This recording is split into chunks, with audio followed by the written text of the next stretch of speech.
അസ്സലാമു അലൈക്കും വറഹ്മത്തുള്ളാഹി. പ്രിയമുള്ള സഹോദരന്മാരെ സഹോദരിമാരെ, ആദരവായ റസൂലുള്ളാഹി തങ്ങൾ പഠിപ്പിക്കുന്നു, മൻ ഫത്തറ സായിമൻ കാന ലഹു മിസ്ലു അജ്രിഹി ഗൈറ അന്നഹു ലാ യൻഖുസു മിൻ അജ്രി സായിമി ഷൈഅ. ആരെങ്കിലും ഒരു നോമ്പുകാരന് നോമ്പ് തുറപ്പിച്ചാൽ നോമ്പെടുത്തവന് കൊടുക്കുന്ന പുണ്യം എത്രയാണോ അതേ പുണ്യം അള്ളാഹു നോമ്പ് തുറപ്പിച്ച ആൾക്ക് കൊടുക്കും.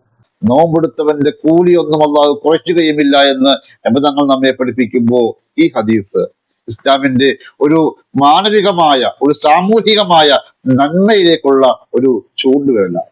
കാരണം ഇസ്ലാം എപ്പോഴും ഒരു ഇബാദത്ത് ചെയ്യുമ്പോൾ മറ്റുള്ളവരെയും കൂടി ചേർത്ത് പിടിച്ച് ഇബാദത്ത് ചെയ്യുക എന്ന് ഇസ്ലാം പ്രോത്സാഹനം കൊടുക്കുന്നു. ഇവിടെ സ്വന്തം നോമ്പ് തുറക്കുന്നതോടൊപ്പം മറ്റൊരാളെയും കൂടി നോമ്പ് തുറപ്പിക്കുന്നവർക്ക് കിട്ടുന്ന വലിയ പുണ്യമാണ് ഈ പറയുന്നത്.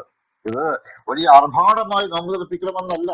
ഒരു കാരയ്ക്ക് കൊടുത്തിട്ടോ ഒരു വെള്ളം കൊടുത്തിട്ടോ നോമ്പ് തുറപ്പിച്ചാലും ആ നോമ്പെടുത്തവന് കൊടുക്കുന്ന പുണ്യം എത്രയാണോ അതേ പുണ്യം അള്ളാഹു ഈ മനുഷ്യനും കൊടുക്കും. ഒരു കാര്യം നമ്മൾ പ്രത്യേകം ശ്രദ്ധിക്കേണ്ടതുണ്ട്. ഇവിടെ അള്ളാഹു താല പുണ്യം കൊടുക്കുമെന്ന് പറയുമ്പോൾ നോമ്പെടുത്തവന്റെ കൂലി കട്ട് ചെയ്ത് കുറച്ചു കൂലി നോമ്പ് തുറപ്പിച്ചയാൾക്ക് കൊടുക്കും എന്നല്ല. നോമ്പെടുത്തവന് കിട്ടുന്ന പുണ്യം എത്രയാണോ ആ പുണ്യം അത്രയും നോമ്പെടുത്തവനുണ്ട്. അതോടൊപ്പം തന്നെ അതേ കൂലി അള്ളാഹു താല ഈ മനുഷ്യനെ നോമ്പ് തുറപ്പിക്കുക എന്ന വലിയ പുണ്യം ചെയ്തത് കൊണ്ട് നോമ്പ് തുറപ്പിച്ചും അള്ളാഹു കൊടുക്കുമെന്നാണ് പറഞ്ഞത്.